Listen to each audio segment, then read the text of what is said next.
ദൈവത്തിന് സ്തോത്രം. അനുഗ്രഹിക്കപ്പെട്ട ഒരു ദിവസം കൂടി കർത്താവ് നമുക്ക് ദാനമായി തന്നു. കൂടി വന്നിരിക്കുന്ന വിശ്വാസികളുടെ സമൂഹത്തിനും കർത്താവിൻ്റെ ശുശ്രൂഷക്കാർക്കും എല്ലാം കർത്താവായ യേശുക്രിസ്തുവിൻ്റെ നാമത്തിൽ എൻ്റെ സന്ധ്യാവന്ദനം അറിയിക്കുന്നു. ദൈവത്തിൻ്റെ വചനം കേൾക്കുവാൻ നമുക്ക് കൂടെ കൂടെ ഇന്ന് അവസരങ്ങൾ ലഭിക്കുകയാണ്. ധാരാളം അവസരങ്ങൾ ലഭിക്കുന്നു. നാം ഈ അവസരങ്ങളിൽ ഒന്നും പാഴാക്കരുത്. ഏത് മനുഷ്യനും ഉറച്ചു നിന്നാലും ഒരു ശ്വാസം അത്രയാവുന്നു. ഏത് മനുഷ്യനും എപ്പോഴാണ് കടന്നു പോകുന്നത് അറിഞ്ഞുകൂടാ, എങ്ങനെയാണ് കടന്നു പോകുന്നത് അറിഞ്ഞുകൂടാ. അത്യാഹിതം മുഖേനയാണോ, ആക്സിഡന്റ് മുഖേനയാണോ, അതല്ല ഏതെങ്കിലും രോഗം വന്നിട്ടാണോ, അറിയാൻ പാടില്ല, നമുക്ക് അറിഞ്ഞുകൂടാ. ഏത് സമയത്തും നാം ഈ ഭൂമിയിൽ നിന്ന് മാറ്റപ്പെടാം.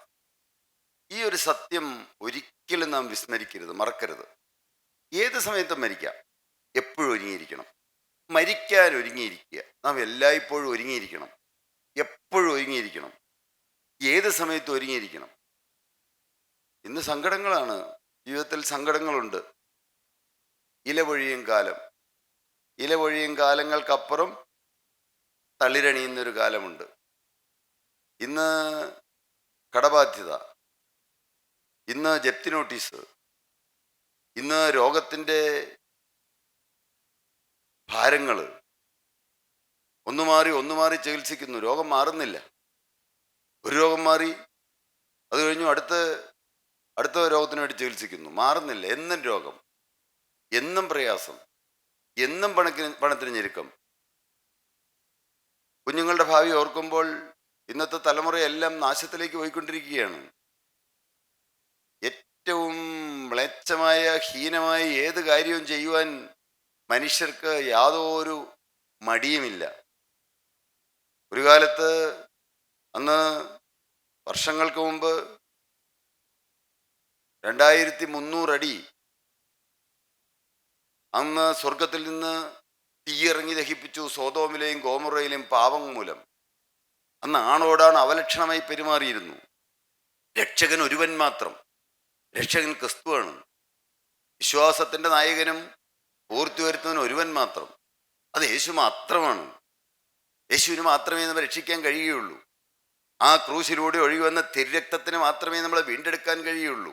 വീണ്ടെടുപ്പുകാരൻ ഒരുവൻ മാത്രം, യേശു മാത്രം. മോശയ്ക്കൊരു തെരഞ്ഞെടുപ്പ് കിട്ടി. മോശയ്ക്ക് കിട്ടിയ അതേ തെരഞ്ഞെടുപ്പ് തന്നെയാണ് ഇവിടെ ഇരിക്കുന്ന നമുക്ക് ഓരോരുത്തരും കിട്ടിയിരിക്കുന്നത്. അബ്രഹാമിനെ വിളിച്ച അതേ ദൈവം തന്നെയാണ് നമ്മയും വിളിച്ചത്. അത് നമുക്ക് ചിന്തയുണ്ടായിരിക്കണം. അബ്രഹാമിനെ വിളിച്ച ദൈവം, മോശയെ വിളിച്ച ദൈവം, നോഹയെ വിളിച്ച ദൈവം, ശൗലിനെ വിളിച്ച പൗലോസാക്കിയ ദൈവം, മീനുഴുമ്പുകാർന്ന പത്രോസപ്പോസ്തലനെ വിളിച്ച് ശീമോനെ വിളിച്ച് ബർയോന ശീമോനെ, ശീമോന്റെ മകനായ ബർയോന ശീമോൻ അല്ലേ, യോനയുടെ മകനായ ശീമോൻ, ബർയോന ശീമോൻ. ശീമോനെ വിളിച്ച് ബർയോന ശീമോൻ, ശീമോനെ വിളിച്ച് പത്രോസാക്കി, യോനയുടെ മകനായ ശീമോനെ വിളിച്ച് പത്രോസാക്കിയ ജീവനുള്ള ദൈവം, ഉറപ്പും ധൈര്യമുള്ളവനായി തീർത്ത പത്രോസപ്പോസ്തലൻ. ആ പത്രോസപ്പോസ്തലനെ വിളിച്ച അതേ ദൈവം, പൗലോസപ്പോസ്തലനെ വിളിച്ച ദൈവം. നിങ്ങളത് വിശ്വസിക്കുന്നുണ്ടോ? ആരെല്ലാം വിശ്വസിക്കുന്നുണ്ടോ? എനിക്കറിഞ്ഞുകൂടാ. കൃപയാൽ എനിക്കാ വിശ്വാസം. ദൈവം കൃപയാൽ, കൃപ സൗജന്യദാനമാണ്. വെറും മിയർ ഗ്രേസാണ്. മുഴുവനും കൃപയാണ്. സൗജന്യമായ ദാനം. ജീവനുള്ള ക്രിസ്തുവിനെ കണ്ടെത്താൻ ഇടയാവുന്നൊരു വലിയ മഹാഭാഗ്യമാണ്. ഈ ഭൂമിയിൽ എന്തെല്ലാം നേടുന്നതിനേക്കാളും, എന്തെല്ലാം സമ്പാദിക്കുന്നതിനേക്കാളും, ആരെല്ലാം അനുകൂലമായി വരുന്നതിനേക്കാളും ഏറ്റവും വലിയ സൗഭാഗ്യമാണ് ക്രിസ്തുവിനെ കണ്ടെത്താനിടയാകുക, ക്രിസ്തുവിൻ്റെ വചനം ഗ്രഹിക്കാനിടയാകുക, ഈ വചനം വായിച്ചാൽ മനസ്സിലാകാനിടയാകുക. ഇന്നത്തെ കാലഘട്ടത്തിലേക്ക് ഞാൻ തിരിഞ്ഞു നോക്കുമ്പോഴോ എല്ലായിടത്തും അത്ഭുതങ്ങളാണ്. ഞങ്ങളുടെ കൂടെ വരാനാണ് എല്ലാവരും പറയുന്നത്. നമ്മളങ്ങനെ പറയുന്നില്ല. ആരെയും വിളിക്കുന്നില്ല. വേറെ കൂട്ടായ്മകളിൽ നിന്നും ഒരിക്കലും ആരെയും വിളിക്കുന്നില്ല. ഒരിക്കലും വിളിക്കേണ്ട ആവശ്യവുമില്ല. ഇവിടെ വന്നാൽ മാത്രമേ രക്ഷ കിട്ടുകയുള്ളൂ എന്ന് ഒരിക്കലും ആരും പറയുകയില്ല. GGF എന്ന് പറഞ്ഞാൽ ഈ കൂട്ടായ്മയിൽ വന്നാൽ മാത്രമേ രക്ഷയുള്ളൂ എന്ന് ആരെങ്കിലും പറയുന്നെങ്കിൽ വിഡ്ഢിത്തം. രക്ഷയുടെ വചനം ഇവിടെ കൊടുക്കുന്നുണ്ട്. പരിശുദ്ധാത്മാവിൻ്റെ ശബ്ദം. എന്താണ് പരിശുദ്ധാത്മാവിൻ്റെ ശബ്ദം? പാപത്തെക്കുറിച്ച് ബോധം വരുത്തുന്നു. പാപം ചെയ്യുന്നവൻ പിശാചിന്റെ മകനാകുന്ന ധൈര്യത്തോടെ പറയുന്നു. പാപം വെച്ചുകൊണ്ട് ആരും ദൈവരാജ്യത്തിൽ എത്തുകയില്ല എന്ന് അത് പറയാൻ ഞങ്ങൾക്ക് കർത്താവ് കൃപയാൽ നല്ല ധൈര്യം തന്നിരിക്കുന്നു. വെളിപ്പാട് പുസ്തകം 20-15 അവിടെ എന്താണ് എഴുതിയിരിക്കുന്നത്? ഒറ്റമിറ്റ പേർക്കും അറിയാം. എന്താണ്? ജീവന്റെ പുസ്തകത്തിൽ പേരെഴുതി കാണാത്ത ഏവനെയും തീ പൊയ്കയിലേക്ക് തള്ളിയിടും. നല്ല ശബ്ദത്തിൽ പറയാൻ നിങ്ങൾക്ക്. നിങ്ങൾ ആരെയും ഭയപ്പെടേണ്ട ആവശ്യമില്ല. നാം എല്ലാവരും തുല്യരാണ്. മനുഷ്യരാരും രക്ഷകന്മാരില്ല. രക്ഷകൻ ഒരുവൻ മാത്രം, ക്രിസ്തു മാത്രം. അതുകൊണ്ട് നിങ്ങൾക്ക് നല്ല ധൈര്യത്തോടെ ഉറക്കെ പറയാം. നിങ്ങൾക്ക് ഇടയ്ക്ക് സ്തോത്രം എന്ന് പറയാൻ തോന്നുവാണെങ്കിൽ ഉറക്ക സ്തോത്രം എന്ന് പറയാം. ഹല്ലേലൂയ എന്ന് പറയാൻ തോന്നുവാണെങ്കിൽ നിങ്ങൾ ധൈര്യമായിട്ട് പറഞ്ഞോളൂ. ആരും നിങ്ങളോട് എന്തിനാ അങ്ങനെ ഹല്ലേലൂയ പറഞ്ഞെന്ന് ചോദിക്കില്ല. എൻ്റെ യേശുവേ സ്തുതി എന്ന് പറയുകയാണെങ്കിൽ, പറയാൻ തോന്നുവാണെങ്കിൽ ഉറക്കെ പറഞ്ഞോളന്നില്ല. പക്ഷെ ഉറക്കെ പറഞ്ഞു എന്നോർത്തുകൊണ്ട് തെറ്റില്ല. സ്തുതി, നന്ദി. ദാവീദ് എന്നും നന്ദിയുള്ളവനായിരുന്നു. ദാവീദിന് എന്നും നന്ദിയായിരുന്നു. നന്ദിയുള്ളത് ഒരു നല്ല ലക്ഷണമാണ്.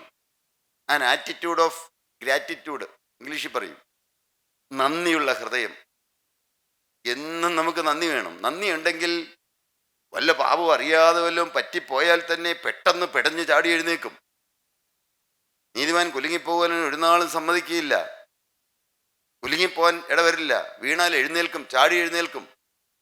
കേൾക്കാൻ അത്ര ഇമ്പകരമായ കാര്യമല്ല പറയുന്നത്. വിശുദ്ധരായി തീർന്നേ പറ്റുള്ളൂ. ദൈവരാജ്യത്തിൽ എത്തണമോ വിശുദ്ധരായി തീർന്നേ പറ്റുകയുള്ളൂ. എന്താണ് പറഞ്ഞു വന്നത്? പ്രിയപ്പെട്ട ദൈവജനമേ, നിങ്ങൾ ധൈര്യമായിട്ട് പറയൂ. ഈ തിരുവചനം നിരന്തരമായി വായിക്കൂ. നിരന്തരം വായിക്കൂ. നാം തിരുവചനം വായിക്കുമ്പോൾ ജീവനുള്ള ദൈവം നമ്മോട് സംസാരിക്കുകയാണ്. കേട്ടില്ല എന്നാരും പറയരുത്. വചനം വായിക്കുമ്പോൾ ദൈവം നമ്മോട് സംസാരിക്കുന്നു. വചനം വായിച്ചില്ലെങ്കിലോ ദൈവം സംസാരിക്കുക. ദൈവിക നടത്തിപ്പ് കിട്ടുകയില്ല. നാം പ്രാർത്ഥിക്കുമ്പോഴോ നാം ദൈവത്തോട് സംസാരിക്കുകയാണ്. ഇതൊന്നും അറിയാൻ വേണ്ടി ഇത് BD പഠിക്കേണ്ട ആവശ്യമില്ല. BD എന്ന് പറഞ്ഞാൽ എന്താണ്? ഡിഗ്രി. ബൈബിൾ കോളേജിൽ പഠിക്കേണ്ട ഡിഗ്രി. ഞങ്ങളാരും BD പഠിച്ചിട്ടില്ല. ഡിഗ്രിക്കാരും ഇല്ല ഇവിടെ. പക്ഷെ ഞങ്ങൾക്ക് അനുദിന സാധാരണമായ അനുഭവമുണ്ട്.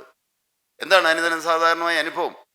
യേശുവേ എന്ന് വിളിക്കുമ്പോൾ യേശു അരികിലേക്ക് വരുന്നു. വിളിക്കുമ്പോൾ അരികിലേക്ക് വരുന്നു. കരയുമ്പോൾ കണ്ണുനീര് തുടയ്ക്കുന്നു. കരയുമ്പോഴും സങ്കടപ്പെടുമ്പോഴും ആകുലപ്പെടുമ്പോഴും പ്രത്യാശ ഉള്ളിൽ വർദ്ധിപ്പിച്ചു തരുന്നു. ഒരു നല്ല കാലം വരാൻ പോകുന്നു എന്നുള്ള ചിന്ത കിട്ടുന്നു.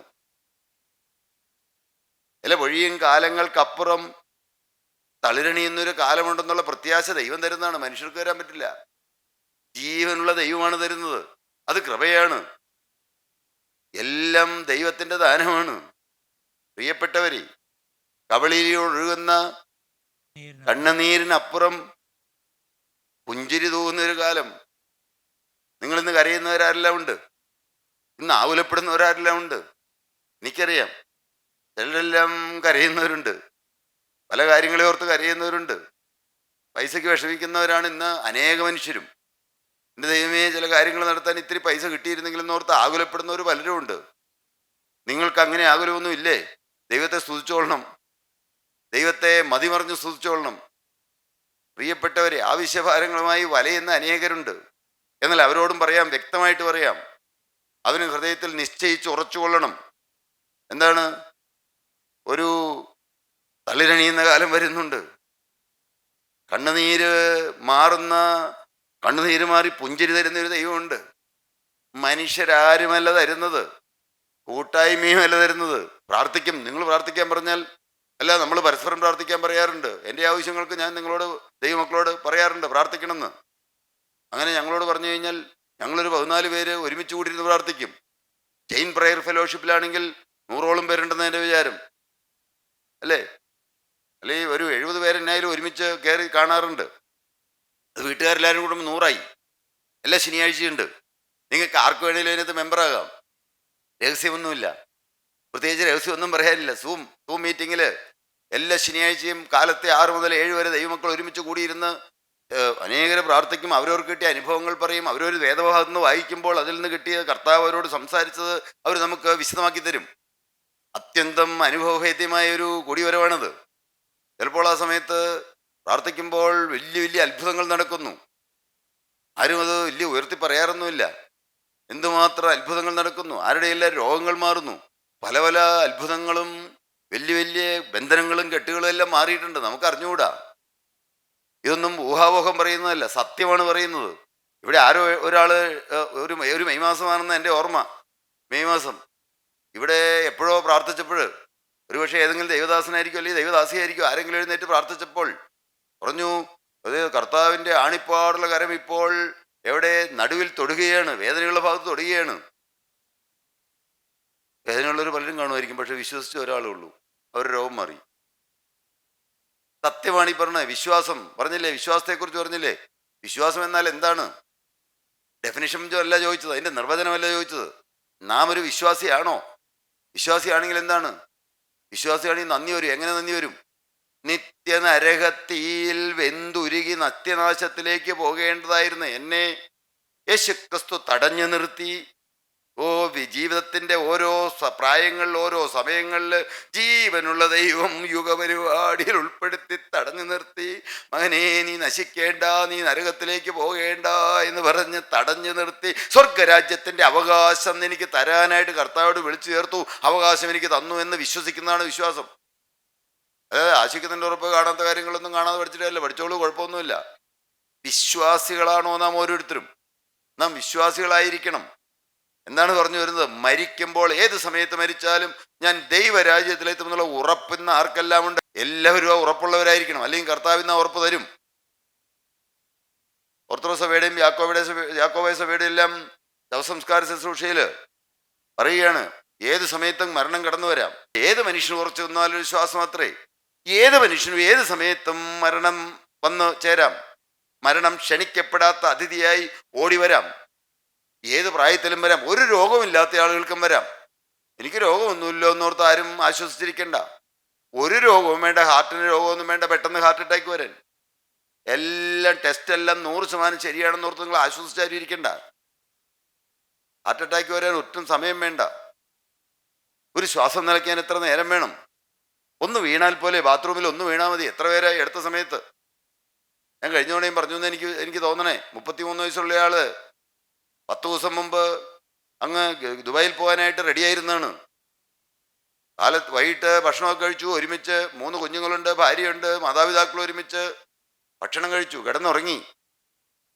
സന്തോഷത്തോടെയാണ് കിടന്നുറങ്ങിയത്. കാലത്തെ എഴുന്നേക്കാതിരിക്കുകയാണെങ്കിൽ മനസ്സിലാകും. എഴുന്നേറ്റു.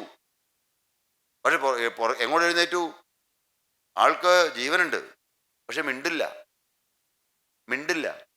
കണ്ണും തുറക്കില്ല. പിടിച്ചെഴുന്നേപ്പിച്ചു പയ്യെ. അനക്കമുണ്ട്, മരിച്ചില്ല. ഏത് രോഗവും ആർക്കും വരാവുന്നതാണെന്ന് പറഞ്ഞത്, എപ്പോൾ വേണേലും മരിക്കാമെന്ന് സഭയുടെ പിതാക്കന്മാർ പാടാൻ പറഞ്ഞ് ഭരമേൽപ്പിച്ചു. ആ സ്നേഹിതരേ, മൃതിദൂതൻ വന്നെത്തി, വേഗം പോകാൻ അവനെന്നെ ധൃതി കൂട്ടി. പരിചിതരെ കണ്ടിടാനവനോടനുവാദം ഞാൻ അഭ്യർത്ഥിച്ചു. യാചനയും കോഴകളും കൈക്കൊണ്ടില്ലയോ. കേട്ടോ എന്താണ് പറഞ്ഞത്? കോഴ മേടിച്ചില്ല എന്ന്. ഇന്ന് കോഴയുടെ കാലമാണ്. എവിടെ പോയാലും കോഴ കൊടുക്കണം. എല്ലായിടത്തും കോഴയാണ്, എല്ലായിടത്തും കൈക്കൂലിയാണ്. ദൂതം മാത്രം മേടിച്ചില്ല എന്ന് പാട്ടുകാരൻ പാടിയിരിക്കുകയാണ്. എന്താണ് പറഞ്ഞത്? ആ സ്നേഹിതരെ, മൃതിദൂതൻ വന്നെത്തി. മരണദൂതൻ ഏത് സമയത്തും വേണേലും വരാം, ഏത് പ്രായത്തിലും വരാം. ഹാ സ്നേഹിതരെ, മൃതിദൂതൻ വന്നെത്തി, വേഗം പോകാന്ന് പറഞ്ഞ് ധൃതി കൂട്ടി. അതാ പാടിയത്. ആ സ്നേഹിതരെ, മൃതിദൂതൻ വന്നെത്തി. എന്താ പറഞ്ഞേ? ഇതാ സ്നേഹിതന്മാരെ, സ്നേഹിതമാരെ, മൃതിദൂതൻ, അത് മരണദൂതൻ വന്നെത്തി, വന്ന് നിൽക്കുകയാണ്. ഏത് സമയത്തും വരാം, ആരുടെ അടുത്തും വരാം. മൃതിദൂതൻ വന്നെത്തി. വന്നാൽ ഉടനെ തന്നെ പറഞ്ഞേ, വേഗം പോകാൻ അവനെന്നെ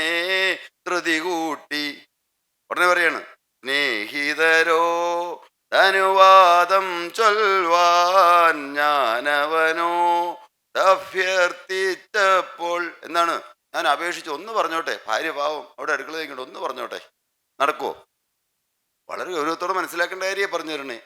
വേഗം പോകാൻ അവൻ എന്നെ ധൃതി കൂട്ടി, സ്നേഹിതരോ ധനുവാദം ചൊൽവാൻ ഞാൻ അവനോട് അഭ്യർത്ഥിച്ചപ്പോൾ.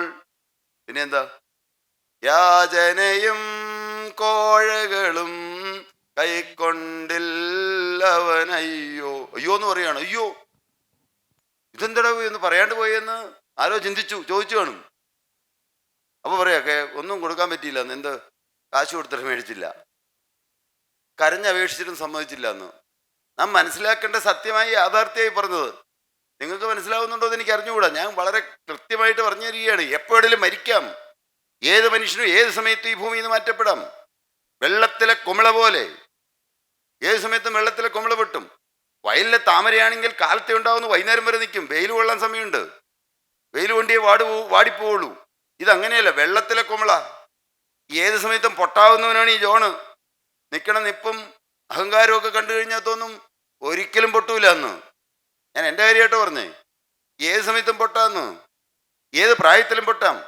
പക്ഷെ ഏത് സമയത്ത് മരിച്ചാലും ദൈവരാജ്യത്തിൽ എത്തിയില്ലെങ്കിൽ, ജീവന്റെ പുസ്തകത്തിൽ പേരില്ലെങ്കിൽ, ജീവന്റെ പുസ്തകത്തിൽ പേരെഴുതി കാണാത്തവനെയല്ല എവിടെ തള്ളിയിടുമെന്നാണ് വായിച്ചത്. ഞാൻ പറഞ്ഞതല്ല. പരിശുദ്ധനായ യോഹന്നാൻ അപ്പോസ്തലൻ ആത്മനിറവിൽ അങ്ങ് പത്മോസ് ദ്വീപിന്റെ ഏകാന്തതയിലിരിക്കുകയാണ്. നീറോ ചക്രവർത്തിയല്ലേ, വലിയ കൊട്ടളം പോലത്തെ വലിയ ചീനച്ചട്ടി എന്ന് പറയാം. അതിനകത്ത് എണ്ണയും ഒഴിച്ചു. എണ്ണയൊഴിച്ച് തിളപ്പിച്ചു. പപ്പടം കാച്ചാൻ ചെയ്യുന്ന മാതിരി എണ്ണയൊക്കെ വെട്ടിത്തിളച്ചു. ആളെടുത്ത് അങ്ങോട്ട് ഇട്ടു. സംഗതി പൊരിഞ്ഞു കിട്ടുമെന്ന് ഓർത്തെ നോക്കി വയ്ക്കുക. നിരാശ. ആർക്കാ നിരാശ? ചക്രവർത്തിക്ക് നിരാശ. കൂടെ വന്നവർക്ക് അതിലേറെ നിരാശ. അവൻ ചാവണമില്ലല്ലോ, അവനെ പൊരിക്കാന്ന് വിചാരിച്ച് നടക്കണില്ലല്ലോ, നടന്നില്ല.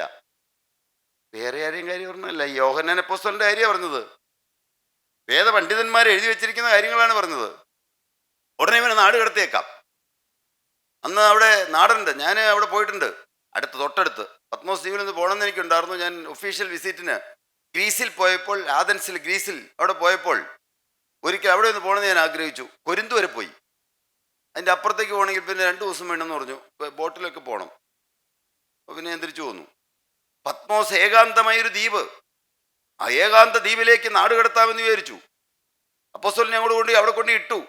സാധാരണ നാട് കടത്തി കഴിഞ്ഞ് എന്ത് ചെയ്യും? അവിടെ ഏകാന്തത, ഒന്നുമില്ല, മൃഗമില്ല, കഴുകൻ മാത്രമേ ഉള്ളൂ. കഴുകൻ എങ്ങനെ സാധാരണ ഇതിൽ അങ്ങനെ കടത്തി വിടുന്നവരെ കുറെ കാലം അവിടെ കൊണ്ടിട്ട് കഴിയുമ്പോൾ ഭക്ഷണമില്ല, വെള്ളമില്ല, ഒന്നുമില്ല.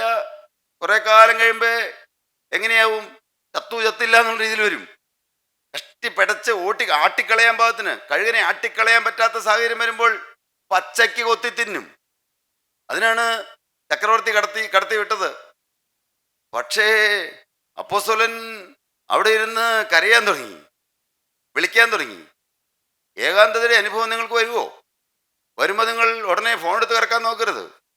ഏകാന്തതയുടെ അനുഭവം വരുമ്പോൾ മുട്ടുമേലിരിക്കാൻ പറ്റുന്നൊരു മുട്ടുമേലിരിക്കണം, അല്ലെങ്കിൽ കസേരയിലിരിക്കണം. എന്നിട്ട് വിളിക്കണം. ആരെ വിളിക്കണം? എല്ലാം ഫോൺ എടുത്ത് വെച്ച് GGF-ലെ മെമ്പേഴ്സിനെ വിളിക്കണോ? ആരെ വിളിക്കണം? ആദ്യം യേശുവിനെ വിളിക്കണം. മുട്ടുമേ എന്നിട്ട് വിളിക്കണം, എൻ്റെ യേശുവേ എന്ന് വിളിക്കണം. ഏകാന്തതയുടെ അനുഭവം വരുമ്പോൾ ഹൃദയത്തിൽ ഏകാന്തത അനുഭവപ്പെടുന്നു.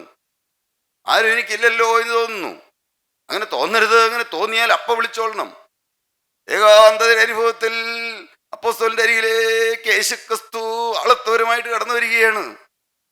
അപ്പോൾ അപ്പോസ്തലന് കിട്ടിയ അനുഭവങ്ങൾ, അപ്പോസ്തലൻ അങ്ങ് കർത്താവിൻ്റെ മാറിലേക്ക് ചാരി. നിങ്ങളിതൊക്കെ പറയുമ്പോൾ അങ്ങനെ കർത്താവിൻ്റെ മാറിൽ എന്നെ ചാരാൻ അനുവദിക്കണമെന്ന് പറയണം. നാം എല്ലാവരും ശീലിക്കണം. നാം വിശുദ്ധരായി തീരണം. ഈ കൂട്ടം പൂർണ്ണ വിശുദ്ധരായി തീരണം. അധികം ആളില്ലല്ലോ, അധികം പേര് വരാൻ നമ്മൾ ആഗ്രഹിക്കുന്നുമില്ല. അതിലെല്ലാം പോയിരുന്നുള്ള ആളുകൾ മുഴുവൻ വിളിച്ചു കൂട്ടിയിട്ട് കുറെ വലിയൊരു കൂട്ടം ഉണ്ടാക്കാൻ നമ്മൾ കൂട്ടായ്മ തുടങ്ങിയപ്പോൾ പോലും ആഗ്രഹിക്കുന്നില്ല. പ്രിയപ്പെട്ടവരെ, വരുന്നവർ സ്വർഗത്തിലെത്തണം, സ്വർഗത്തിന്റെ അവകാശം കിട്ടണം, സ്വർഗത്തിലെ സിറ്റിസൺഷിപ്പ് കിട്ടണം. സ്വർഗത്തിന്റെ അതിനെന്ത് വേണം? വിശുദ്ധരായി തീരണം. ഏകാന്തത വരുമ്പോൾ യേശുവേ എന്ന് വിളിക്കണം. നിങ്ങൾ വിളിച്ചു നോക്കിയിട്ടുള്ള അനേകരുണ്ട്, അവരുടെ കണ്ണ് നിറഞ്ഞിരിക്കണു. വിളിച്ചാൽ അരികത്ത് വരുന്നവനാണ് യേശു. ഏകാന്തതയിലിരുന്ന് ഏങ്ങലടിക്കുമ്പോൾ അരികിലേക്ക് ഓടി വന്ന് പുറം തലോടിത്തരുന്ന ഒരു ജീവനുള്ള ദൈവമുണ്ട്. പ്രിയപ്പെട്ടവരെ, ദുഃഖം നിറഞ്ഞതാണ് ക്രിസ്തീയ ജീവിതം, സങ്കടം നിറഞ്ഞതാണ് ക്രിസ്തീയ ജീവിതം, ആകുലം നിറഞ്ഞതാണ്, വേദന നിറഞ്ഞതാണ്, രോഗമുള്ളതാണ്, കടബാധ്യത ഉള്ളതാണ് ക്രിസ്തീയ ജീവിതം. ആർക്കും വേണ്ടാത്ത കഴുതകൾ ആരെങ്കിലും വന്നിട്ടുണ്ടോ? ഞാനങ്ങനെ ആർക്കും വേണ്ടാത്തവനായിരുന്നു, ആർക്കും വേണ്ടായിരുന്നു എന്നെ. വീട്ടിലേക്ക് ഏറ്റവും വിദ്യാഭ്യാസം കുറഞ്ഞയാള്, 10ാം ക്ലാസ്സിൽ നിങ്ങൾക്ക് ചിന്തിച്ചറിയാം, കണക്കിന് 7 മാർക്ക് മേടിച്ചവൻ, 50-ല് സാറ് പൊട്ടനെന്ന് വിളിച്ചുകൊണ്ടിരുന്നവൻ, ആർക്കും വേണ്ടാത്തവനായിരുന്നു ഞാൻ. എന്നാൽ ഞാൻ താഴേക്ക് കുനിഞ്ഞ് എൻ്റെ കാര്യം നോക്കാൻ ആരുമില്ലല്ലോ എന്നോർത്ത് അന്ന് ഞാൻ 6 കിലോമീറ്റർ 10 വയസ്സ് ഉണ്ടായിരുന്നേ നടന്നു വരണ്ട, ബസ്സിന് കയറി പോരാം. കൂട്ടുകാരെല്ലാം പോരുമ്പോൾ ഞാനിന്ന് പലപ്പോഴും നടന്നു പോരുമ്പോൾ എനിക്ക് ആ 10 വയസ്സുകാരൻ ആരുമില്ലല്ലോ എന്നോർത്ത് ഞാൻ കരഞ്ഞുകൊണ്ട് നടന്നപ്പോൾ എൻ്റെ പിന്നാലെ കരഞ്ഞുകൊണ്ട് നടന്നൊരു നിത്യപരിശുദ്ധ ദേശവുമാനായ ഒരു വ്യക്തിയുണ്ട്. ആ യേശുക്രിസ്തു ഏകാന്തത വരുമ്പോൾ അരികിലേക്ക് വരുന്നവനാണ്. പ്രിയപ്പെട്ടവരെ, നിങ്ങളിതൊക്കെ അനുഭവിക്കണം. മരിച്ച അക്രതായിട്ട് ചെല്ലുമ്പോൾ അനുഭവിക്കേണ്ട കാര്യമല്ല, ഈ ഭൂമിയിലായിരിക്കും അനുഭവിക്കണം. അതിന് സഭ മാറേണ്ട ആവശ്യമില്ല, ഒന്നോട് സ്നാനപ്പെടേണ്ട ആവശ്യമില്ല. ഇല്ല ഇല്ല, ഒരിക്കലും ഈ ഹൃദയത്തിൽ അങ്ങനെ ചിന്ത വന്നിട്ടില്ല, ഒരിക്കലും വന്നിട്ടില്ല, ഇന്നുവരെ വന്നിട്ടില്ല, ഇനി വരികയില്ലെന്നുമാണ് എൻ്റെ വിശ്വാസം. കാരണം ഞാൻ ക്രിസ്തുവിനെ അനുഭവിക്കുന്നു. തികഞ്ഞോ? ഇല്ല, ഒരിക്കലും ഇല്ല. നിങ്ങൾ എല്ലാവരേക്കാളും വലിയ ഭാവി. എന്നും തിരുത്താനേ ഉള്ളൂ, എന്നും തിരുത്താൻ മാത്രം. നിങ്ങൾ ആരെല്ലാം യേശു ക്രിസ്തുവിൻ്റെ മാറിൽ ചാരുന്നുണ്ട്. ഏകാന്തത വരുമ്പോൾ യേശുവിൻ്റെ മാറിൽ ചാരുന്ന അനുഭവം. അപ്പോസ്തലൻ അങ്ങനെ ചാരിയിരിക്കുകയാണ്, ആരോരും ഇല്ലല്ലോ എന്നോർത്ത് അപ്പോസ്തലൻ ഇങ്ങനെ കർത്താവിൻ്റെ മാറിൽ ചാരിയിരിക്കുമ്പോൾ ഉള്ളിൽ നിന്ന് ഹൃദയം ഇടുപ്പ്. മോനെ ചേർത്ത് വെക്കണം, മോനെ മോളെ ചേർത്ത് വെച്ച് കഴിഞ്ഞിട്ട് കുഞ്ഞു കുട്ടികളാണെങ്കിൽ എന്ത് ചോദിക്കണം? ചോദിച്ചു നോക്കണം, അപ്പയുടെ ഹൃദയത്തിൻ്റെ ഇടുപ്പ് നിനക്ക് കേൾക്കാൻ പറ്റുമോ? നമ്മുടെ ഉള്ളിലെ ചങ്കിടുപ്പ് അറിയുന്നവനാണ് ക്രിസ്തു. പ്രിയപ്പെട്ടവരെ, എന്തൊരു മധുരതരമാണ് ക്രിസ്തീയ ജീവിതം, മധുരതരമാണ്. സങ്കടമില്ലെന്നാണോ ഞാൻ പറഞ്ഞത്? മധുരതരമാണ് ക്രിസ്തീയ ജീവിതം. യേശു കൂടെ ഉണ്ടെങ്കിൽ അത് മതി എന്നുള്ള ചിന്ത. ക്രിസ്തു നിങ്ങളുടെ കൂടെയുണ്ടോ? ക്രിസ്തു നിങ്ങളുടെ കരത്തിൽ പിടിച്ചിട്ടുണ്ടോ? കടമാണെങ്കിൽ എന്ത്? ആരും ഗമനിക്കുന്നില്ലെങ്കിൽ എന്ത്? ലോകം മുഴുവൻ കൊള്ളരുതാത്തോ എന്ന് പറഞ്ഞാൽ എന്ത്? ഓ, ശാപഗ്രസ്തൻ, അവൻ ഇങ്ങോട്ട് വന്നോ, അവൻ വന്നതുകൊണ്ട്, അവൻ എൻ്റെ വീട്ടിൽ കയറി വന്നതുകൊണ്ട് എൻ്റെ അപ്പൻ സ്വർഗത്തിൽ പോകില്ല എന്ന് പറയുമായിരിക്കും ചിലര്. പറഞ്ഞോട്ടെ, ആർക്ക് പാട്? ഒന്നും നോക്കാൻ നേരമില്ല, അതൊന്നും ചിന്തിക്കാൻ സമയമില്ല. കാരണം അതിനുള്ള കാലമൊക്കെ കഴിഞ്ഞു പോയി. ഇനി എത്ര കാലമുണ്ട്? പ്രിയപ്പെട്ടവരെ, നാം ഓരോരുത്തരും യേശുക്രിസ്തുവിൻ്റെ മാറിലെ ചൂട് അനുഭവിക്കുന്നവരായി മാറണം. അങ്ങനെ അപ്പോസ്തലൻ ഇരിക്കുമ്പോൾ അപ്പോസ്തലൻ ഓരോന്നോരോന്ന് കേൾക്കുകയാണ്, ശബ്ദം കേൾക്കുകയാണ്. അത് രേഖപ്പെടുത്തി വെച്ചിരിക്കുന്നതാണ്. വെളിപ്പാട് പുസ്തകം 20-ാം അധ്യായം 15-ാം വാക്യത്തിൽ പറഞ്ഞു, എന്താണ്? ജീവ പുസ്തകത്തിൽ പേരെഴുതി കാണാത്ത ഏവനെയും തീ പൊയ്കയിലേക്ക്, തീ തടാകത്തിലേക്ക് തള്ളിയിടുമെന്ന്. നിങ്ങളുടെ പേര് ജീവന്റെ പുസ്തകത്തിലുണ്ടോ? എൻ്റെ പേര് ജീവന്റെ പുസ്തകത്തിലുണ്ടോ? അത് ആരാണ് പറഞ്ഞു തരേണ്ടത്? അതിനൊരു ടെസ്റ്റ് നടത്താനുണ്ടോ? ഉണ്ട്, ടെസ്റ്റ് ഉണ്ട്. ടെസ്റ്റ് എന്താണെന്നറിയാമോ? 1, മരിക്കാൻ പേടിയുണ്ടാവില്ല. അയ്യോ ഞാൻ മരിക്കോ, നാളെ മരിക്കോ, അയ്യോ ഇനി പോണ വഴിക്ക് വണ്ടി അടിച്ച് മരിക്കോ, അയ്യോ ഇനി എൻ്റെ കാര്യം എന്താവും, ഞാൻ മരിച്ചാൽ സ്വർഗത്തിൽ എത്തുമായിരിക്കോ, ഓർത്തോളണം പുസ്തകത്തിൽ പേരില്ല എന്ന്. നിങ്ങൾക്ക് മനസ്സിലാവുന്നുണ്ടോ? പുസ്തകത്തിൽ പേരുള്ളവന് ഒരു പേടിയില്ല. എപ്പോൾ മരിച്ചാൽ എന്താണ്? അപകടം വന്നാൽ എന്താണ്? കത്തിപ്പോയാൽ എന്താണ്? എന്ത് സംഭവിച്ചാൽ എന്താണ്? ഞാൻ ഇവിടെ എനിക്ക് ദുരിതമുണ്ട്, ദുഃഖമുണ്ട്, യാതനയുണ്ട്, വേദനയുണ്ട്, സങ്കടമുണ്ട്, കടബാധ്യതയുണ്ട്. എനിക്കുമുണ്ട് കടബാധ്യത. നിങ്ങളെന്താ വിചാരിച്ചത്? സത്യമാണ്, ഇനിയും കടബാധ്യതകളൊക്കെ ഉണ്ട്. എന്നാൽ എവിടെയാണ്? ഇതാ മനുഷ്യരോടുകൂടെ ദൈവത്തിന്റെ കൂടാരം, അവൻ അവരോട് വസിക്കും. ദൈവം താൻ അവരുടെ കണ്ണിൽ നിന്ന് കണ്ണുനീരെല്ലാം തുടച്ചു കളയും. കണ്ണുനീരില്ലാത്തൊരു നാടുണ്ട്. ഇവിടെ കണ്ണുനീരില്ലാത്ത ആരെങ്കിലും ഉണ്ടോ? എല്ലാവർക്കും ഉണ്ട് കണ്ണുനീര്. ഏത് സമയത്ത് ഈ ഭൂമിയിൽ നിന്ന് മാറ്റപ്പെട്ടാലും ദൈവരാജ്യത്തിലെത്തണം. വെളിപ്പാട് പുസ്തകം 21-ാം അധ്യായം 8-ാം വാക്യം മാത്രം ഒന്ന് വായിക്കുമോ? എന്നാൽ ഭീരുക്കൾ അവിശ്വാസികൾ അറയ്ക്കപ്പെട്ടവർ. 1 ഭീരുക്കൾ, 2 അവിശ്വാസികൾ. വിശ്വാസം എന്താണെന്ന് പറഞ്ഞു തന്നില്ലേ? 1 ഭീരുക്കൾ, 2 അവിശ്വാസികൾ, 3 അറയ്ക്കപ്പെട്ടവർ. ആരാണ്? എന്താണ് അറയ്ക്കപ്പെട്ടവർ എന്ന് പറയുന്ന കാര്യം? ഒരിക്കൽ നീ ഉപേക്ഷിച്ച കോപത്തിലേക്ക് വിനയം തിരിച്ചു പോയിട്ടുണ്ടോ? ഒരിക്കൽ ഉപേക്ഷിച്ച വ്യഭിചാര ആസക്തിയിലേക്ക് തിരിച്ചു പോയിട്ടുണ്ടോ? ഒരിക്കൽ ഉപേക്ഷിച്ച മദ്യപാനത്തിലേക്ക് വീണ്ടും തിരിഞ്ഞു പോയിട്ടുണ്ടോ? നായി ഛർദിയിലേക്ക് പോകുന്ന പോലെ വീണ്ടും പാപത്തിലേക്ക് പോയിട്ടുണ്ടോ? പ്രിയപ്പെട്ട ദൈവജനമേ, നായി ഛർദിച്ചത് പിന്നെയും കഴിക്കും. കോപിക്കെല്ലാം തീരുമാനമെടുത്തു, പിന്നെയും കോപിക്കുന്നു. ശരിയാണ്, വലിയ വിറഞ്ഞു കോപിക്കുന്ന ആളുകളുണ്ട്. അല്ലെങ്കിൽ ഇനി ഒരിക്കലും ഞാൻ യൂട്യൂബിന് അടിമപ്പെടുകയില്ല, ഇനി ഞാൻ ചീത്തപ്പടം കാണുകയില്ല, ഇനി ഞാൻ അപ്പനോടും അമ്മയോടും വഴക്കുണ്ടാക്കുകയില്ല, ഇനി ഞാൻ എൻ്റെ സമയം ഉഴപ്പിക്കളയുകയില്ല, ഇനി ഞാൻ ഉദാസീനതയോടെ ജോലി ചെയ്യുകയില്ല. ജോലി ചെയ്യുന്ന സമയത്ത് ഞാൻ ജാഗ്രതയോടെ ആയിരിക്കും. ദൈവത്തിൻ്റെ വേല ചെയ്യുന്നവൻ ഉദാസീനതയോടെ ചെയ്യുന്നവൻ ശപിക്കപ്പെട്ടവൻ. ദൈവത്തിൻ്റെ തിരുവചനമുണ്ട്, ഉദാസീനതയോടെ ദൈവത്തിൻ്റെ വേല ചെയ്യുന്നവൻ ശപിക്കപ്പെട്ടവൻ.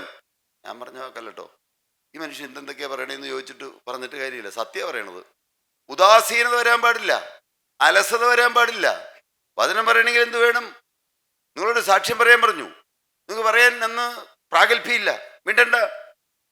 ഇന്ന് പ്രാഗൽഭ്യത്തിന് ഒരു അടുത്ത ആഴ്ച മതിയോ ചോദിച്ചോ, തെറ്റില്ല. പറഞ്ഞു പോയല്ലോ എന്നോർത്ത് ഓടി വന്ന് നിൽക്കരുന്ന് പറയരുത്. ജീവിതത്തിൽ തിരുത്താൻ മനസ്സില്ലാത്തെന്ന് വെച്ചാൽ പ്രകടമായി ഏതെങ്കിലും പാപം വെച്ചുകൊണ്ട് ഇവിടെ എഴുന്നേറ്റിരിക്കാൻ ഇടവരരുത്. വെറുതെ പറയുന്ന വാക്കല്ല. നാശം നിങ്ങൾ കൊയ്തു വയ്ക്കരുത്. നാശം വിതച്ചാൽ നാശം തന്നെ കൊയ്യും. എന്താണ് പറഞ്ഞത്? ഭീരുക്കൾ, അവിശ്വാസികൾ, അറയ്ക്കപ്പെട്ടവർ, പിന്നെ കൊലപാതകന്മാർ, അടയ്ക്കപ്പെട്ടവരെയും വീണ്ടും പാപത്തിലേക്ക് പോകുന്നവരെയും കൊലപാതകന്മാർ, അത് ആ കൂട്ടത്തിൽ തന്നെയാണ് പെടുത്തിയിരിക്കുന്ന ഭീരുക്കളെയും. പിന്നെ ദുർനടപ്പുകാർ. എന്താണ്? സ്വന്തം ഭാര്യയുണ്ട്, സ്വന്തം ഭർത്താവുണ്ട്, മനസ്സിലൊരാഗ്രഹം, ആ ഭാര്യയും ഭർത്താവും എന്ത് സന്തോഷമായിട്ടാണ് ജീവിക്കണേ. എൻ്റെ ഭർത്താവ് അത്രയൊന്നും എന്നെ സ്നേഹിക്കുന്നില്ലല്ലോ, അത്രയും എന്നെ കരുതുന്നില്ലല്ലോ, എൻ്റെ ഭാര്യ എന്നോട് വേണ്ട രീതിയിലങ്ങ് ഒരു വളരെ ഹൃദ്യമായിട്ട് എന്നോട് ഇടപെടുന്നില്ലല്ലോ. ദുർനടപ്പാണ്. എന്താണ് പറഞ്ഞത്? ദുർനടപ്പുകാരെന്ന് പറഞ്ഞാൽ ദുർനടപ്പ് അഴുക്ക ജീവിതത്തിലേക്ക് പരസ്യമായിട്ട് പോകണമെന്നല്ല പറഞ്ഞ്, ചിന്തിച്ചു നോക്കണം എന്നാണ് പറഞ്ഞത്. കേൾക്കാൻ ഇമ്പമുള്ള കാര്യമല്ല പറയുന്നത്. പ്രിയപ്പെട്ടവരെ, തിരുത്തിയേ പറ്റൂ. ഞാനടക്കം എന്നോടാണ് കൂടെയാണ് പറയുന്നത്. കാരണം എന്താണ്? തിരുവചനം എന്താണ്? ഇരുവായ്ത്തിലുള്ള വാളാണ്. ആത്മാവിനെയും പ്രാണനെയും സന്ധിമച്ചകളെയും വേർവിടിവിക്കും വരെ തുളച്ചു ചെല്ലുന്നതാണ്. നല്ല മൂർച്ചയുള്ള വാക്കത്തി. രണ്ട് സൈഡും മൂർച്ചയുള്ളതെന്ന് പറഞ്ഞപ്പോൾ നിങ്ങൾക്ക് മനസ്സിലായില്ലേ? സാധാരണ ഒരു സൈഡ് എന്തായിരിക്കും? ബ്ലണ്ട് ആയിരിക്കും, മൂർച്ച ഉള്ളതായിരിക്കില്ല. ഇതെങ്ങനെയാണ്? രണ്ട് സൈഡ് നല്ല പറക്കവാൾ പോലെ ഇരിക്കുക. തിരുവചനം അങ്ങനെ കൈകാര്യം ചെയ്യേണ്ടത്. ഇല്ലെങ്കിൽ എന്ത് സംഭവിക്കും? മുറിവ് കിട്ടും, വെട്ട് കിട്ടും, നശിക്കാനിട വരും. അപ്പോസ്തലൻ പറഞ്ഞു, മറ്റുള്ളവരോട് പ്രസംഗിച്ച ശേഷം ഞാൻ തന്നെ കൊള്ളരുതാത്തവനായി പോകാതിരിപ്പാൻ എൻ്റെ ശരീരത്തെ ദണ്ണിപ്പിച്ച് അടിമയാക്കുക എത്രയാണ് ചെയ്യുന്നത്. സുവിശേഷ വേല വെറുതെ ആരെങ്കിലുമൊക്കെ എന്തെങ്കിലുമൊക്കെ പറഞ്ഞേച്ച് ചെയ്യേണ്ടതല്ല. എന്തെങ്കിലും മനസ്സിലോരോ തോന്നലൊക്കെ വരുമ്പോൾ ഇത് ഇങ്ങനെ പറയാൻ തോന്നി എന്ന് പറഞ്ഞ് ഏതെങ്കിലുമൊക്കെ കലാപല ശബ്ദമൊന്നും കേൾപ്പിക്കുന്നതല്ല. ഏത്? ആത്മനിറവ് എന്ന് പറഞ്ഞാൽ സ്നേഹത്തിന്റെ നിറവാണ്. തന്നെത്താൻ ശൂന്യവൽക്കരിക്കുന്നു. ഞാൻ ഏതുമില്ല എന്ന് ചിന്തിക്കുന്നു. കർത്താവേ, ഞാൻ നിൽക്കുന്നവിടുത്തെ കൃപയാണെന്ന് ചിന്തിക്കുന്നു. വീഴാതെ വണ്ണം നിങ്ങളെ സൂക്ഷിച്ച് തന്റെ മഹിമാസന്നതയിൽ കളങ്കമില്ലാതെ നിർത്തുന്നത് ജീവനുള്ള ദൈവത്തിന്റെ കരുണയാണെന്ന് തിരിച്ചറിയുന്നു. അങ്ങനെ നിങ്ങൾക്ക് ഒരു എളിമ ജീവിതത്തിൽ വരുന്നുണ്ടോ? എല്ലാവരും എന്നേക്കാൾ നല്ലവരാൻ തോന്നുന്നുണ്ടോ? മറ്റുള്ളവരെ തന്നേക്കാൾ ശ്രേഷ്ഠരെന്ന് എണ്ണുന്നുണ്ടോ? അപ്പൊ നിങ്ങൾ ആലോചിച്ചോളൂ. പതിയെ ക്രിസ്തുവിന്റെ സ്നേഹം ഉള്ളിൽ വന്നു തുടങ്ങിയെന്ന് ചിന്തിച്ചോളൂ. ആത്മനിറവ് വന്നു തുടങ്ങിയെന്ന്. എല്ലാവരും, ഇവിടെ ഇരിക്കുന്ന മുഴുവൻ ആളുകളും, ഇന്ന് ആദ്യം വന്നവരാണെങ്കിലും ശരി, ഇടയ്ക്കിടയ്ക്ക് ഉറക്കം തൂങ്ങി പോകുന്നവരാണെങ്കിലും ശരി, അവരും എന്നേക്കാൾ ശ്രേഷ്ഠരാണെന്ന് ചിന്തിച്ചോളണം എന്നാണ് പറഞ്ഞത്. പ്രിയപ്പെട്ടവരെ, അതാണ് ആത്മനിറവിന്റെ ലക്ഷണം. ക്രിസ്തു ഉള്ളിലുണ്ടെന്നുള്ളതിന്റെ തെളിവതാണ്. പതിയെ എന്താണ്? എൻ്റെ യേശുവേ എന്നുള്ള വിളി എന്നും അങ്ങനെയായിരിക്കണം. ജീവനുള്ള ക്രിസ്തു ഉള്ളിലുണ്ടെങ്കിൽ അങ്ങനെയാണ്. എന്താണ്? ഭീരുക്കൾ, അവിശ്വാസികൾ, അറയ്ക്കപ്പെട്ടവർ, പിന്നെ ആരാണ്? കൊലപാതകന്മാർ, ദുർനടപ്പുകാർ, ക്ഷുദ്രക്കാർ. പല്ലി എഴുന്ന കേട്ടു ഉടനെ അയ്യോ കണ്ടോ, ഞാൻ പറഞ്ഞ കറക്റ്റാ. ക്ഷുദ്രക്കാരാണ്. അല്ലെങ്കിൽ സമയം നോക്കണു, അല്ലെങ്കിൽ ദിവസം നോക്കണു. അയ്യോ, വീട് പണിയാൻ നല്ലത് ചൊവ്വാഴ്ച ദിവസം, അത് കൊള്ളൂല. ചൊവ്വാഴ്ച ദിവസം കണിയാൻ ഉണ്ടാക്കിയതാണോ? എല്ലാ ദിവസവും ജീവനുള്ള ദൈവം ഉണ്ടാക്കിയതാണ്. പ്രിയപ്പെട്ടവർ, ഈ ഭൂമി മുഴുവനും, ഭൂമണ്ഡലം മുഴുവനും ജീവനുള്ള ദൈവത്തിന്റെ വകയാണ്. ഉണ്ടാക്കിയത് പിശാചല്ല. പിശാച് ഒന്നും ഉണ്ടാക്കിയിട്ടില്ല. പ്രിയ ദൈവജനമേ, പിശാചിനെയും ദൈവമല്ല ഉണ്ടാക്കിയത്. മാലാഖയായിരുന്നു, പക്ഷെ വെട്ടുകിട്ടി. എന്ത്? തന്നെത്താൻ അഹങ്കരിച്ചു. ദൈവം പിശാചിനെ ഉണ്ടാക്കിയിട്ടില്ല, പിശാച് തന്നെ ആയി തീർന്നതാണ്. എന്താണ് പറഞ്ഞു വരുന്നത്? ജീവനുള്ള ദൈവം, നിത്യപരിശുദ്ധ തേജോമയനായ ദൈവം, ആ ദൈവം സ്നേഹമാണ്. അടുത്ത വാക്ക് ബിംബാരാധികൾ എന്ന് പറഞ്ഞാൽ എന്താണ്? കേട്ടില്ല എന്ന് പറയരുത്. ചെവി തുറന്ന് കേൾക്കണം. എങ്ങനെ കേൾക്കണം? സ്വന്തം യേശു ക്രിസ്തുവിനേക്കാൾ അധികമായി കല്യാണം കഴിക്കാൻ പോണ പയ്യനെ സ്നേഹിക്കുന്നെങ്കിൽ എന്താണ്? ബിംബാരാധനയാണ്. യേശുക്രിസ്തുവിനേക്കാൾ അധികമായി പണത്തെ സ്നേഹിക്കുന്നുണ്ടോ? ബിംബാരാധനയാണ്. പക്ഷെ യഥാർത്ഥ ബിംബാരാധന എന്താണ്? യേശുവിനേക്കാൾ അധികമായി, എന്നേക്കാൾ അധികമായി, ജോണിനേക്കാളല്ല, യേശുക്രിസ്തുവിനേക്കാൾ അധികമായി അപ്പനെയോ അമ്മയെയോ നിലങ്ങളെയോ ബിസിനസ്സിനെയോ ഭാര്യയെയോ മക്കളെയോ വേറെ എന്തെങ്കിലും സ്നേഹിക്കുന്ന എന്താണ്? വിഗ്രഹാരാധനയാണ്, ബിംബാരാധനയാണെന്ന് അറിഞ്ഞുകൊള്ളൂ. പിന്നെ ആരാണ് ബിംബാരാധികൾ? ഫോഷ്ക് പറയുകയും അതിനെ പ്രവർത്തിക്കുകയും ചെയ്യുന്ന ഏവനും പുറത്തു തന്നെ. ഫോഷ്ക്, നുണ പറയാൻ പാടില്ല. എങ്ങനെയാണ് ഈ ബിസിനസ്സുകാരൻ നുണ പറയാതിരിക്കുന്നത്? വണ്ടി ഞാൻ പറഞ്ഞില്ല ഒരിക്കല് 10,000 കോടി രൂപ വന്നാലും നുണ പറയില്ല എന്ന് പറഞ്ഞിട്ട് ഒരു ദിവസം അബദ്ധവശാൽ പറഞ്ഞു പോയ കാര്യം ഞാൻ നിങ്ങളോട് പണ്ട് പറഞ്ഞിട്ടില്ലേ? പക്ഷേ ഒരു അബദ്ധവശാൽ ഒരു തെറ്റ് വന്നു പോയില്ല, അറിഞ്ഞുകൊണ്ട് പറഞ്ഞതല്ല, നാവ് പിഴച്ച് പറഞ്ഞു പോയി. ഉടനെ എന്ത് ചെയ്യുന്നു? പത്രോസ്ലീഹ വിങ്ങി വിങ്ങി പൊട്ടിക്കരയുന്നു. ആ നിൽക്കുന്ന സാഹചര്യത്തിൽ എവിടെയെങ്കിലും ഒരു സകലം ഉണ്ടാക്കി, കർത്താവേ തെറ്റുപറ്റിപ്പോയി, അപ്പാ കഴുകണമേ, എൻ്റെ കർത്താവേ അപകടം പറ്റിപ്പോയി. ഇതാണ് സുബോധത്തിന്റെ ആത്മാവ്. ജീവനുള്ള ദൈവം തരുന്ന ആത്മാവ് അതാണ്. സ്നേഹത്തിന്റെയും സുബോധത്തിന്റെയും ആത്മാവിനെയാണ് തരുന്നത്, ഭീരുത്വത്തിന്റെ ആത്മാവിനെയല്ല. ഭീരുത്വത്തിന്റെ ആത്മാവുള്ളവനാണെങ്കിലോ ഒരിക്കലും നിരാശപ്പെടാൻ പാടില്ല. ഏത് തെറ്റ് വന്നാലും, തെറ്റ് വരരുത്, എൻ്റെ കുഞ്ഞുങ്ങളെ നിങ്ങൾ പാപം ചെയ്യാതിരിപ്പാൻ ഞാൻ നിങ്ങൾക്ക് എഴുതുന്നു. പാപം ചെയ്യരുത്. പക്ഷെ ഒരുത്തൻ പാപം ചെയ്തു എങ്കിലോ, നീതിമാനായ യേശുക്രിസ്തു എന്ന കാര്യസ്ഥൻ ഒരേ ഒരുവൻ നമുക്ക് പിതാവിന്റെ വലത്തുഭാഗത്തുണ്ട്, പിതാവിന്റെ അടുക്കലുണ്ടെന്നാണ് തിരുവചനം. എന്നാൽ പിതാവിന്റെ വലത്തുഭാഗത്ത് നിൽക്കുകയാണ്. പ്രിയ ദൈവജനമേ, നിങ്ങൾ നിരാശപ്പെടരുത്. നമുക്കുള്ള മഹാപുരോഹിതൻ, പഠിക്കണം, കാണാതെ പഠിക്കണതൊക്കെ. നമുക്കുള്ള മഹാപുരോഹിതൻ നമ്മുടെ ബലഹീനത, ഏതെങ്കിലും ഒരു ബലഹീനത വന്നാൽ ഉടനെ തന്നെ ഇട്ടിട്ട് പോകുന്നവനല്ല. നമുക്ക് ഏതെങ്കിലും ഒരു ബലഹീനത വന്നാൽ ഒരുപക്ഷെ നമ്മുടെ ഓഫീസിലെ മാനേജർ പറഞ്ഞു വിടും. പലരും ജോലി പെട്ടെന്നാണ് പോകുന്നത് വിദേശ രാജ്യങ്ങളിൽ. എത്രയോ പിള്ളേരാണ് തിരികെ വരുന്നത്. എന്താണ്? നമ്മുടെ ബലഹീനതകൾ സഹതാപം കാണിപ്പാൻ കഴിയാത്തവനല്ല ജീവനുള്ള ക്രിസ്തു. പാപമൊഴികെ സകലത്തിലും നമുക്ക് തുല്യനായി പരീക്ഷിക്കപ്പെട്ടവൻ അത്രയും നമുക്കുള്ളത്. അതുകൊണ്ട് അപ്പോൾ തന്നെ നിരാശ വരുമ്പോൾ തന്നെ, സങ്കടം വരുമ്പോൾ തന്നെ, ആവലാതി വരുമ്പോൾ തന്നെ, അപ്പോൾ തന്നെ സഹായത്തിനുള്ള കൃപ പ്രാപിപ്പാനായി ധൈര്യത്തോടെ കൃപാസനത്തിനടുത്തേക്ക് ചെല്ലണം. എന്താണ് പറയുന്നത്? നമുക്കുള്ള മഹാപുരോഹിതൻ, അപ്പനും മകനുമായിട്ടുള്ള ബന്ധം. ആ ബന്ധമുണ്ടെങ്കിൽ ആരോടും ചോദിക്കണ്ട. ജീവനുള്ള ക്രിസ്തുവിന്റെ മക്കളായി തീരണം, നാം അവകാശികളായി തീരണം. എങ്ങനെ മക്കളായി തീരും? പാപം ചെയ്യുന്നവൻ പിശാചിന്റെ മകനാകുന്നു. പാപം ചെയ്താൽ ആരുടെ മകനായി തീരും? പിശാചിന്റെ മകനായി തീരും, അഥവാ പിശാച് അപ്പനായി തീരും. പാപം ജീവിതത്തിൽ വരരുത്. പാപത്തോട് എന്നേക്കുമായി യാത്ര പറഞ്ഞേ പറ്റുകയുള്ളൂ. പ്രിയപ്പെട്ടവരെ, പോഷ്ക്ക് പറയരുത്. അങ്ങനെയുള്ളവർ എവിടെയാണ്? ഗന്ധകം കൊത്തുന്ന തീപ്പയിലത്രേ. നഹൂം പ്രവാചകന്റെ പുസ്തകം 1-ാം വാക്യം ഇങ്ങനെ പറയുന്നു: യഹോവ ദീർഘക്ഷമയും മഹാദയുമുള്ളവൻ.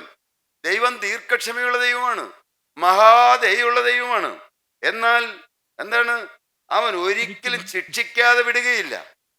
ശിക്ഷിക്കാതെ ദൈവം വിടുകയില്ല. കാരണം ദൈവം നീതിമാനാണ്. വായിക്കോ 1:3. യഹോവ ദീർഘക്ഷമയും മഹാശക്തിയുമുള്ളവൻ, അവൻ ഒരിക്കലും ശിക്ഷിക്കാതെ വിടുകയില്ല. മതി, ദൈവം ശിക്ഷിക്കുന്നവനാണ്. ആ ദൈവ സ്നേഹമല്ലേ. മനുഷ്യർ ഇങ്ങനെയൊക്കെ ജീവിക്കും, അതൊക്കെ അങ്ങനെ ഒരു തെറ്റൊക്കെ വരും. അതുകൊണ്ട് ഇതൊക്കെ ഒന്നും മനുഷ്യർക്ക് മാറിയെന്നുള്ള ജീവിതം ഇല്ല എന്ന് വിചാരിക്കുവാണോ? വിചാരിച്ചാൽ ദൈവം എന്ത് ചെയ്യും? യഹോവ ആരാണ്? ദീർഘക്ഷമയും മഹാശക്തിയുമുള്ളവൻ, അവൻ ഒരിക്കലും ശിക്ഷിക്കാതെ വിടുകയില്ല. പാപം ചെയ്താൽ പാപത്തിന് ശിക്ഷയുണ്ട്. പാപം ജീവിതത്തിൽ വരരുത്. പ്രിയപ്പെട്ടവരെ, ഇനിയുണ്ട് വാക്യങ്ങൾ വായിക്കാൻ. ഞാൻ പാപം ചെയ്താൽ, ഇയ്യോബ് 10:14, ഞാൻ പാപം ചെയ്താൽ നീ നോക്കിവെക്കും. തിരുവചനം പറയുകയാണ്, പാപം ചെയ്താൽ ദൈവം നോക്കിവെക്കുമെന്ന്. അത് എഴുതി വെക്കും. യഹൂദയുടെ പാപം ഇരുമ്പെഴുത്താണി കൊണ്ട്, വജ്രത്തിന്റെ മൊന കൊണ്ടും എഴുതി വെക്കുമെന്നാണ് തിരുവചനം പറയുന്നത്. ഇരുമ്പെഴുത്താണി കൊണ്ടും വജ്രത്തിന്റെ മൊന കൊണ്ടും എഴുതി വെക്കും. ഓർമ്മയുടെ പുസ്തകത്തിൽ എഴുതി വെക്കും. പ്രിയപ്പെട്ടവരെ, പറയുന്നത് മുഴുവൻ ജീവനുള്ള ദൈവത്തിന്റെ വചനമാണ്. എന്താണ്? ഇയ്യോബ് 10:14 എന്താണ് പറയുന്നത്? വായിച്ചോളൂ. ഞാൻ പാപം ചെയ്താൽ നീ കണ്ടുവെക്കുന്നു. ഞാൻ പാപം ചെയ്താൽ നീ കണ്ടുവെക്കും, അഥവാ നോക്കിവെക്കും. പാപത്തിന് ശിക്ഷയുണ്ട്. പാപം ചെയ്യുന്ന ദേഹി മരിക്കും. പാപത്തിന്റെ ശമ്പളം മരണമാണ്. പെട്ടെന്ന് മനസ്സിലാവില്ലായിരിക്കും പുതുതായി വന്നവർക്ക്. എന്നാൽ തിരുവചനമാണ് പറയുന്നത്. റോമർ 6:23 പറയുന്നു, പാപത്തിന്റെ ശമ്പളം മരണമത്രേ. പാപത്തിന് ശമ്പളമുണ്ട്, പാപത്തിന് ശിക്ഷയുണ്ട്. പാപത്തിന്റെ ശമ്പളം മരണമാണ്. ആത്മാവ് മരിക്കും. ആത്മാവ് നിത്യനാശത്തിന്റെ നാശത്തിലേക്ക് പോയി പോകും. മരണത്തിന്റെ അധികാരിയായി പിശാചിന്റെ കയ്യിലായി പോകും. അതുകൊണ്ട് പാപം വരരുത്. പ്രിയപ്പെട്ടവരെ, യേശുക്രിസ്തുവിനായി ജീവിതം വേർതിരിച്ചേ പറ്റുകയുള്ളൂ. ഒരു ഭാഗം ഞാനൊന്ന് വായിച്ചു കേൾപ്പിക്കാം. ഇന്ന് ഞാൻ അവിടെ കേട്ടപ്പോൾ ശവസംസ്കാര ശുശ്രൂഷയിൽ കേട്ടു. സ്വന്തം രൂപത്തിൽ നമ്മെ രൂപപ്പെടുത്തിയ ഉത്തമനും. കേട്ടോ, ഇത് വിശദീകരിക്കേണ്ട കാര്യമാണ്. സ്വന്തം രൂപത്തിൽ നമ്മെ രൂപപ്പെടുത്തിയ ഉത്തമനും, സ്വന്തം ഛായയിൽ നമ്മെ നിർമ്മിച്ച സൃഷ്ടാവും. സ്വന്തം ഛായയിൽ എന്നെയും നമ്മെ ഓരോരുത്തരെയും സൃഷ്ടിച്ചത് ദൈവത്തിന്റെ അതേ സ്വരൂപത്തിലും ഛായയിലുമാണ്. പിന്നെ മണ്ണുകൊണ്ട് നമ്മെ മെനഞ്ഞുണ്ടാക്കുകയും തന്റെ നീതിയിൽ അതിലേക്ക് തന്നെ നമ്മെ തിരിച്ചയക്കുകയും. കേട്ടോ, അതുപോലെ പൊടിയാകുന്ന മനുഷ്യൻ പൊടിയിലേക്ക് തന്നെ പോകുന്നു. എന്നാൽ ജീവനുള്ള ദൈവത്തിനായി ജീവിതം വേർതിരിച്ച, ജീവിതം വിട്ടുകൊടുത്ത കർത്താവിന്റെ തിരുരക്തത്താൽ വീണ്ടെടുപ്പ് കിട്ടിയ ദൈവമക്കൾ എങ്ങോട്ട് പോകുന്നു? നീതിയിലേക്ക് തന്നെ, ജീവനുള്ള ദൈവത്തെങ്കിലേക്ക് തന്നെ തിരിച്ച് ചേർക്കപ്പെടുകയും കൃപയോടെ അതിൽ നിന്ന് വീണ്ടും ഉദ്ധരിക്കുകയും ചെയ്യുന്ന നിർമ്മിതാവുമായവന് സ്തുതി. കേട്ടോ, എത്ര മനോഹരമായിട്ട് എഴുതി വെച്ചിരിക്കുന്നത്. അടുത്തത്, ബലവാനും യോദ്ധാവും ഭയങ്കരനും സകലത്തെയും ഭരിക്കുന്നവനായ കർത്താവേ. ഞാൻ പറഞ്ഞല്ല ഇതൊന്നും. ബലവാനും യോദ്ധാവും ഭയങ്കരനും സകലത്തെയും ഭരിക്കുന്നവനുമായ കർത്താവേ, നിന്റെ കൽപ്പനയാൽ സകലവും ഉണ്ടാകുകയും നിന്റെ കൽപ്പനയാൽ സകലവും ഉണ്ടാകുകയും നിന്റെ കൽപ്പനയാൽ തന്നെ എല്ലാം അഴിഞ്ഞു പോവുകയും ചെയ്യുന്നു. നിന്റെ കൽപ്പനയാൽ തന്നെ എല്ലാം അഴിഞ്ഞു പോവുകയും ചെയ്യുന്നു. ഓരോന്നും വായിച്ച് വിശദീകരിക്കേണ്ടതാണ്. ഇപ്പോൾ ഞാൻ നിർത്താൻ ശ്രമിക്കുകയാണ്. നിങ്ങൾ എന്ത് തീരുമാനിക്കുന്നു? പാപത്തോട് യാത്ര പറയാൻ മനസ്സുണ്ടോ? പുതിയ ജീവിതത്തിന് നിങ്ങൾക്ക് താല്പര്യമുണ്ടോ? പുതിയ സൃഷ്ടിയാകുന്നു. ഇത് എന്നും വരുമ്പോൾ ഇത് തന്നെയാണല്ലോ പറയണേ. അത് എന്നും ഇത് തന്നെ പറയുള്ളൂ. ഇനി വന്നാലും ഇത് തന്നെ പറയുള്ളൂ. ആകത്തുക പറയാനൊന്നേ ഉള്ളൂ. യേശുക്രിസ്തുവിനായി ജീവിതം സമർപ്പിച്ചേ പറ്റുകയുള്ളൂ. പാപത്തോട് എന്നേക്കുമായി യാത്ര പറഞ്ഞേ പറ്റുകയുള്ളൂ. പിശാചിനോട് യാത്ര പറഞ്ഞേ പറ്റുകയുള്ളൂ. ഇല്ലെങ്കിൽ ഒരു ദിവസം കടന്നു പോകുമ്പോൾ നിത്യനാശത്തിലേക്ക് കടന്നു പോകുന്നുള്ള സത്യം അറിഞ്ഞുകൊള്ളണം. നിത്യനരകം, നരകം നിത്യനരകമാണ്. നരകം നിത്യനരകം, നിത്യനാശം. ഒരിക്കൽ നരകത്തിൽ എത്തിയിട്ട് പിന്നെ ഒരിക്കലും സ്വർഗത്തിലേക്ക് പോവുക സാധ്യമല്ല.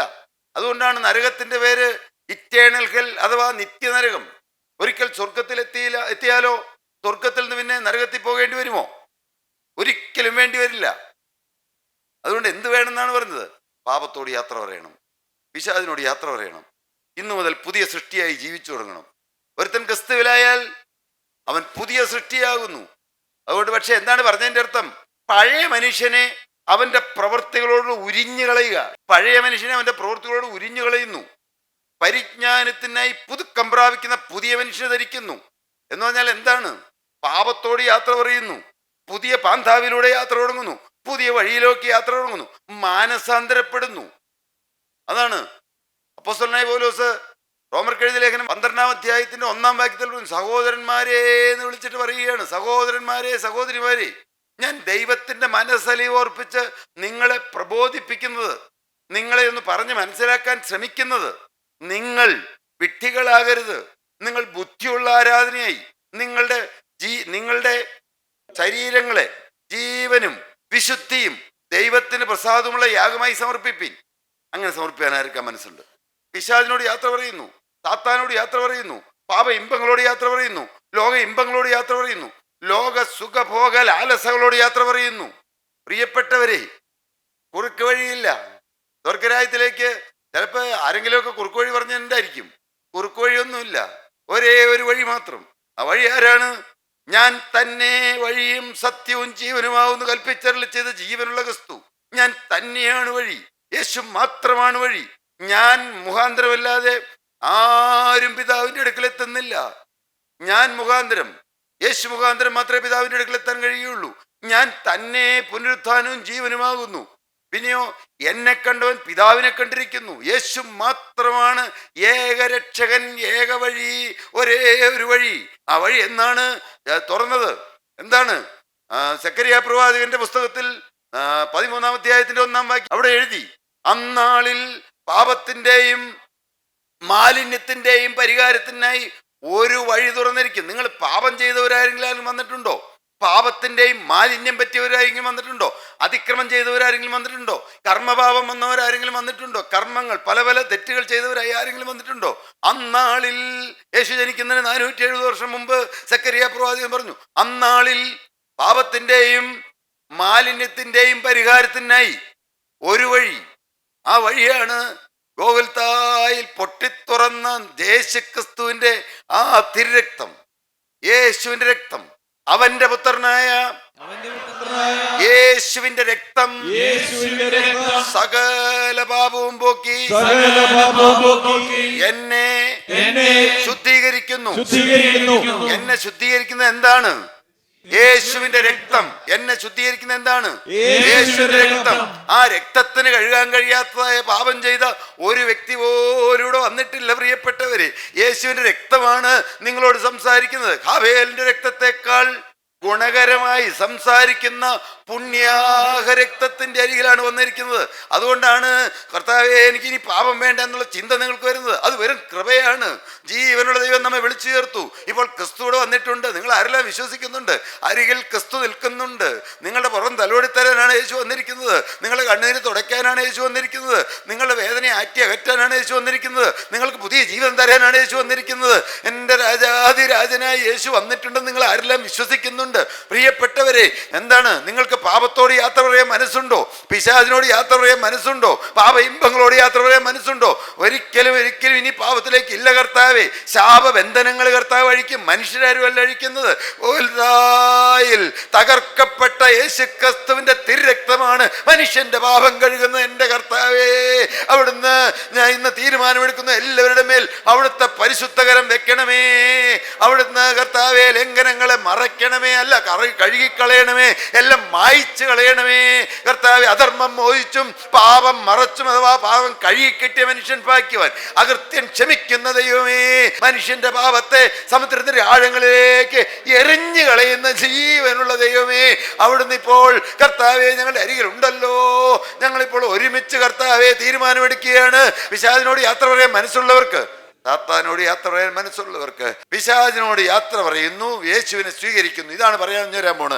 സാത്താനോട് ഞാൻ എന്റെ സ്വന്തം ഇഷ്ടപ്രകാരം എന്നേക്കുമായി യാത്ര പറയുന്നു.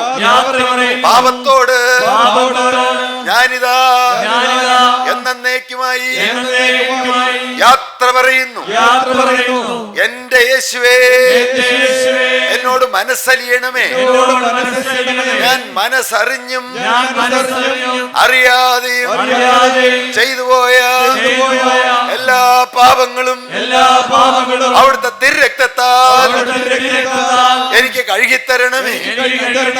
എന്റെ യേശുവേ, ഇന്നു മുതൽ ഞാനൊരു പുതിയ സൃഷ്ടിയായി ജീവിച്ചുകൊള്ളാം.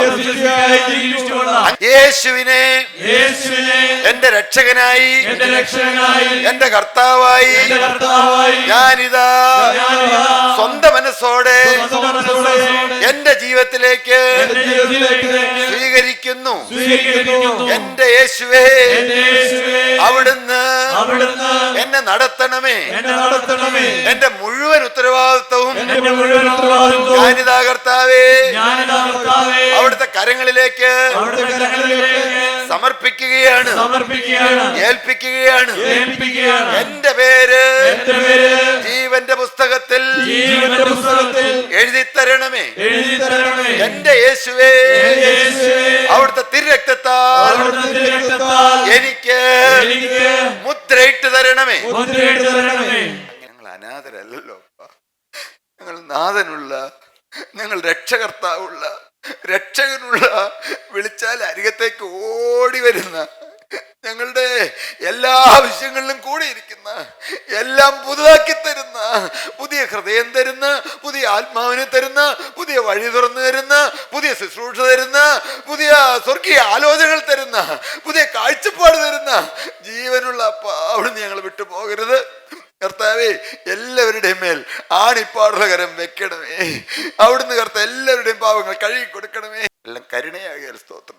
അവിടുത്തെ അത്ഭുത കൃപ ഞങ്ങളെ പൊതിഞ്ഞു പിടിച്ചിരിക്കുന്നതിനായി സ്തുതി കർത്താവേ. ഞങ്ങളുടെ തല ഒരിക്കലും പൊങ്ങാതെ ഞങ്ങൾക്ക് താണതാണ് കർത്താവേ. കാൽപാദം ഞങ്ങൾ ഇപ്പോൾ മുത്തിക്കൊണ്ടിരിക്കുന്നത് പോലെ മരണത്തോളം ഞങ്ങൾക്ക് മുത്തി.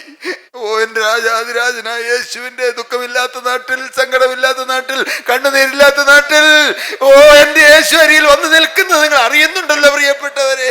ആ യേശുവിന്റെ രാജ്യത്തിലേക്ക് നമുക്ക് പറന്നു പോകാൻ എല്ലാവരെയും കർത്താവ് ഒരുക്കണമേ നിങ്ങൾ ഒരിക്കൽ കൂടി പ്രാർത്ഥിച്ചുകൊണ്ട് അവിടുത്തെ കരങ്ങളിലേക്ക് എല്ലാം ഏൽപ്പിക്കുന്നു യേശുവിൻ നാമത്തിൽ തന്നെ. ആമീൻ.